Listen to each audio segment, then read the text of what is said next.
লাখ লাখ টকাৰ বিনিময়ত বিক্ৰী হৈ আছে জুৰিয়া বজাৰৰ ভেটি।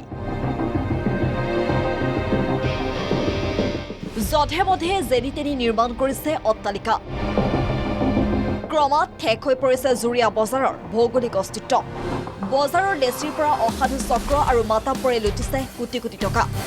নগাঁও মহকুমা তথা জিলা পৰিষদৰ তত্বাৱধানত থকা প্ৰায় 3 বিঘা মাটি সম্প্ৰতি বেদখলকাৰীৰ কবলত।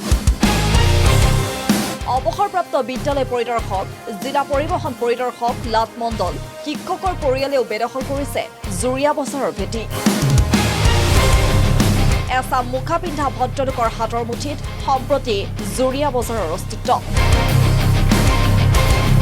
ৰাজহুৱা অভিযোগ দিও পাৰাপাৰ পোৱা নাই সচেতন ৰাইজে। হয়, নিশ্চিতভাৱে কেৱল জুৰিয়া বজাৰতে নহয়, নগাঁও জিলাৰ বিভিন্ন সাপ্তাহিক বজাৰত যিসকল মহকুমাৰ মাটি আছে, যিবোৰ মহকুমাৰ মাটি আছে জুৰিয়া বজাৰৰ অধীনস্থ, এই মহকুমাৰ মাটি চৰকাৰী বিষয়াই, ৰাজনৈতিক নেতা আৰু অসামাজিক কিছু লোকে ব্যক্তিগত কব্জাত বিটিসমূহ তেওঁলোকে বিল্ডিং নিৰ্মাণ কৰিছে আৰু নিজে ক্ৰয় বিক্ৰয় কৰে।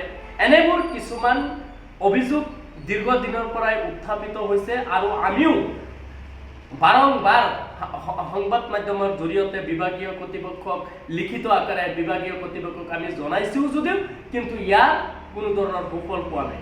গতিকে আমি নগাঁও জিলা আয়ুক্ত মহোদয় এজন সৎ আৰু নিকা, বহুত ভাল আমাৰ দৃষ্টিত, তেওঁক দৃষ্টিগোচৰ কৰিছোঁ যে আপোনাৰ নেতৃত্বত জুৰিয়া বজাৰত যিসকলে অবৈধভাৱে বিল্ডিং নিৰ্মাণ কৰিছে আৰু মহকুমাৰ মাটিত যিসকলে কৰায়ত্ব কৰি ৰাখিছে, এইসকল মানুহক চিনাক্ত কৰি আইনীভাৱে কঠোৰ পৰা কঠোৰ শাস্তি দিব লাগে আৰু বিটিসমূহ বেদখলমুক্ত কৰিব লাগে।